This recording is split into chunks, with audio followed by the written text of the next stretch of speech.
I think belief and identity for sure, has got to be one of the heaviest things we hold on to.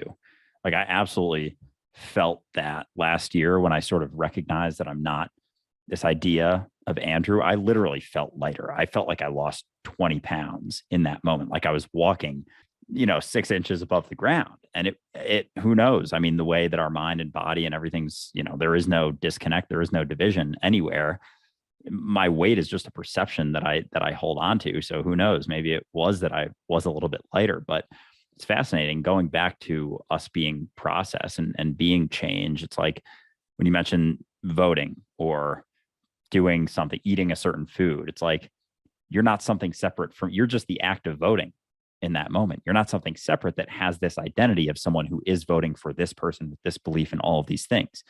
When you're eating food, you're not a person who just eats, this type of food and that's it because of these beliefs and blah, blah, blah. You're just the process of eating food in that moment. And it's fascinating how when you sort of redefine, it was something I learned, I've mentioned it on the podcast all the time from Alan Watts, that he talks about a lot with the idea of action verbs and how that's closer to the truth of what you are. Is that process is, when you're sitting down, you're the act of sitting down. Sitting down can't happen without you.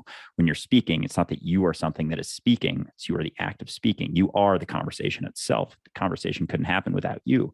So all of a sudden, without you involved, there's so much less fear, so much less division, so much less suffering because you aren't separate anymore. You aren't separate from reality because reality is process itself. Reality is change, which is also what you are because you are also just reality. So it's fascinating how when we let go more and more and question more and more those beliefs that we hold on to for that false sense of certainty, for that feeling of, we almost use it as a way to soothe our fears, but at the same time, they're creating the fears simultaneously. Like